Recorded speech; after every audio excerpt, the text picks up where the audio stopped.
And what we're trying to do here is we're going to be a little different than the rest of the 49er podcasts because we're going to start with the past. Not that we're not going to talk about now, but yesterday was the past. Well, we're going to go all the way back to 1946 when the 49ers first got started. And we're going to bring you over time all the way up to today in each of the teams. And we're also going to talk about last week's game and this week's game. We're family friendly, both live in downtown Vancouver as well as online here at YouTube. So one thing we're going to do when we were younger, there on Rocky and Bullwinkle, there was a thing called the Wayback machine with Mr. Peabody and Sherman. And that's what we're going to use is the Wayback machine to go back and visit the 49ers back in the day. And thank you for listening.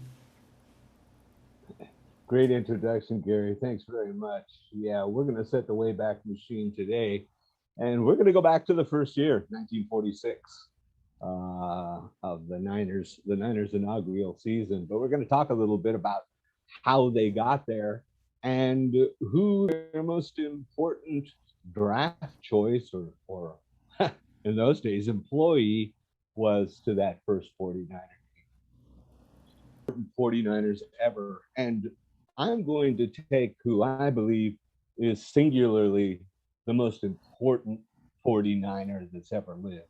And that's our founder, Tony Morabito. Just a little background on Tony Morabito. He was the son of an Italian immigrant, Santa Morabito, and who went on to have a very successful steel shipping company based out of San Francisco.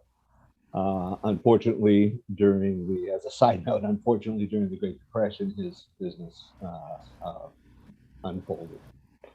Tony Morabito during that time was a true San Franciscan.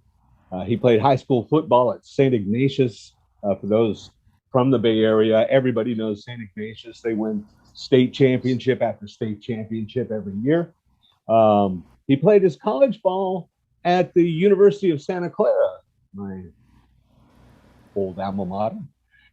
And but unfortunately, his career was cut short due to shoulder injury.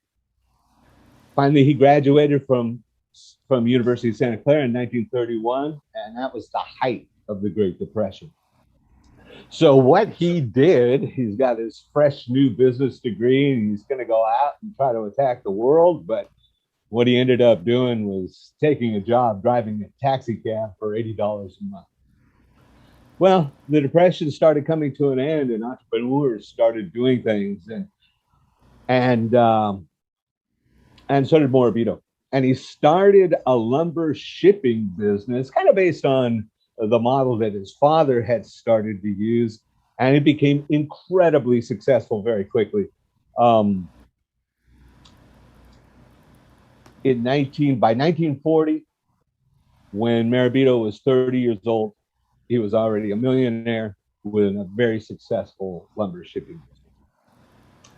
And lumber shipping, his timing was perfect because you had the frenzy post-depression, and then you had the frenzy after World War II and the building of the baby boomers. So there was a lot of lumber being shipped around, and he was making a lot of money while it was being shipped. He actually tried to join the Army in 1942, but he was ejected due to a partial hearing loss, and that would cause him to need hearing aids in the future. So I'm going to switch gears a little bit and start talking about how the 49ers were established, what Morabito did, what was his vision. He was a man, I must tell you, he was a man of great vision, incredibly hardworking businessman. Had it not been for a guy like Morabito pushing to get a pro team in San Francisco, it could have been years, maybe a decade, before we started to break through.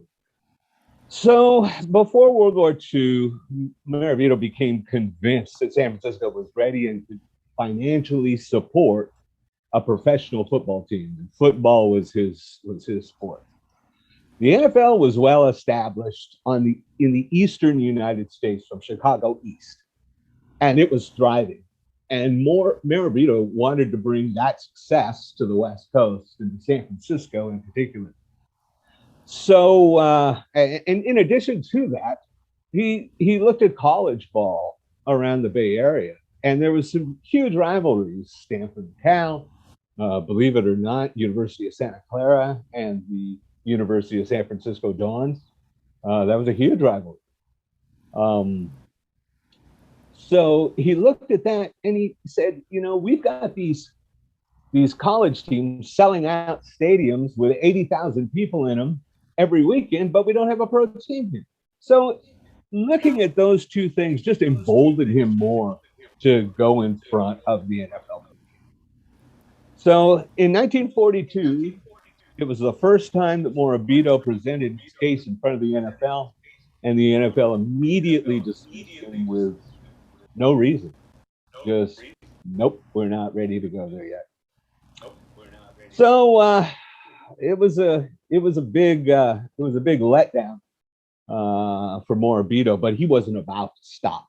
So 2 years later, in 1944, he petitioned the NFL again for an expansion team, and then the NFL told him that they had no intention of going west of Chicago, and that as a result, there still wasn't an opportunity for him to bring a team to San Francisco.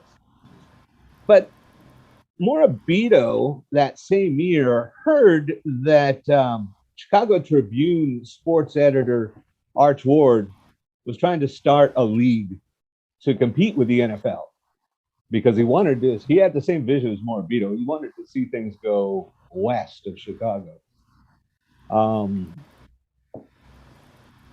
And with that, and with a few backers who would back teams, the All-American Football Conference, or the AAFC, was born. It's interesting. There was teams that were brought into the league to start with, but the very first league meeting was June 6, 1944, which was D-Day in Europe. So kind of interesting. And when Morabito stopped right there and he looked at everything that was going on, Morabito knew he was right. So in 1946, the 49ers were the newest expansion team in the AAFC. They quickly established a name. They quickly established a logo, which was the Shooting 49er. I'm sure everybody's seen that old logo. And, of course, the AAFC charter. But Morabito was just getting started. He took $250,000 of his own money and put it in the coffers for the 49er team. And if you think about it, this is 1946. $250,000 was a lot of money to set aside. So Morabito was very serious about what he was doing. The next thing he did was hire a coach, and he went straight for one of the best coaches in the country. He hired Lawrence Buck Shaw, who was the University of Santa Clara head coach. And again, for those that are still in the Bay Area, you probably know that Santa Clara Stadium is Buck Shaw Stadium, named after Buck Shaw. Morabito also went out and he hired the first 32 players. And he was able to spend the money to get some pretty good players to jump over from the NFL.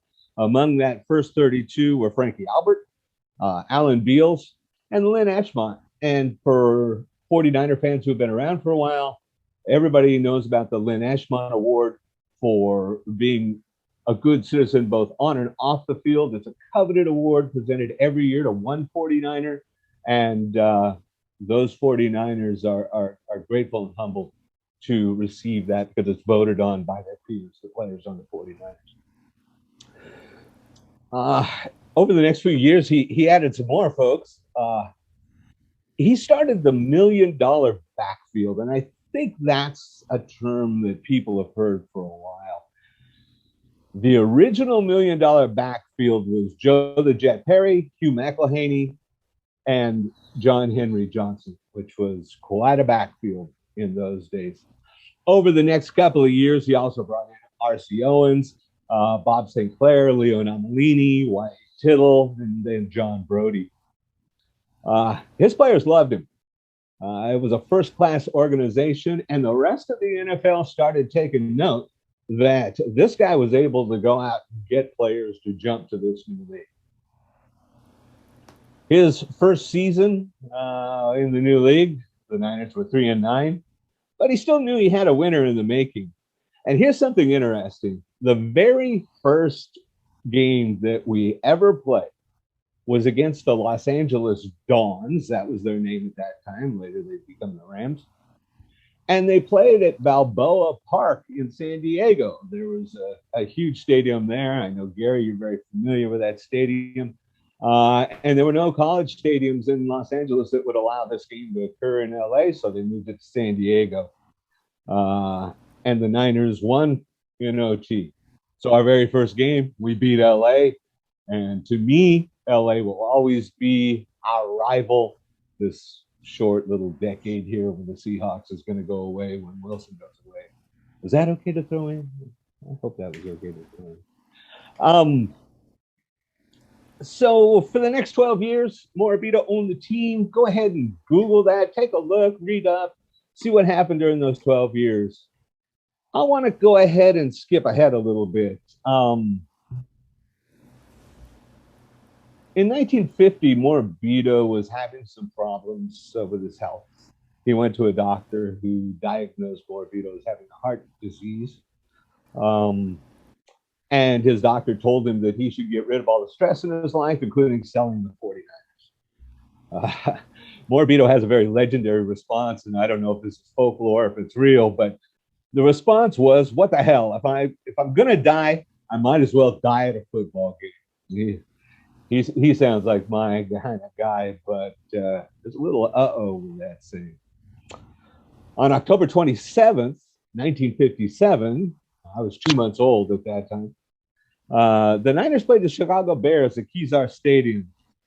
And in the first half, the Niners went down 14-0. And then in the second quarter, they scored a touchdown to make it 14-7.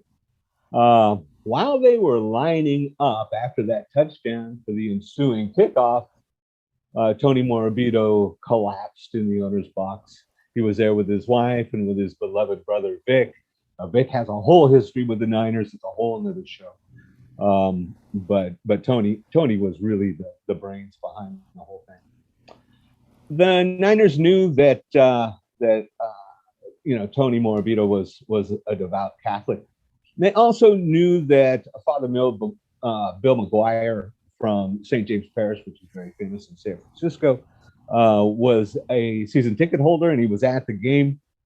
And they sent somebody down to get him and bring him up to deliver Tony Morabito his final absolution. They were pretty certain that he was dying right there.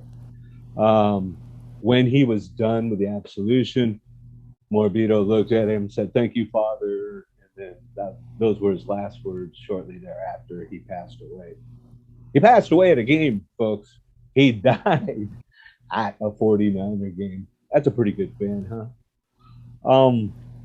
During halftime, the sideline was informed of what happened.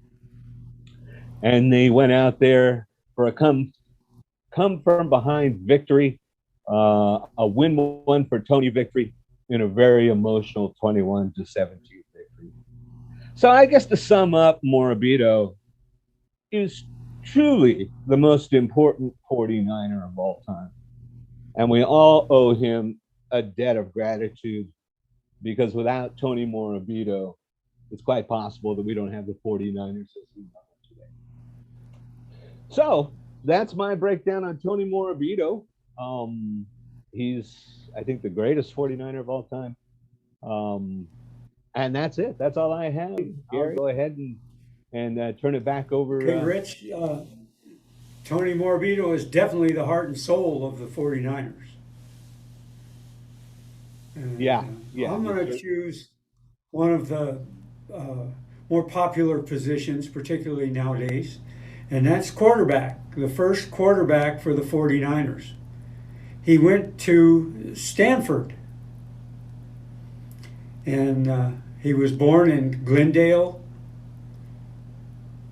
He went to high school in Glendale, California, And he was the first round draft pick, 10th overall by the Chicago Bears. And yes, they were still called the Chicago Bears in 1942.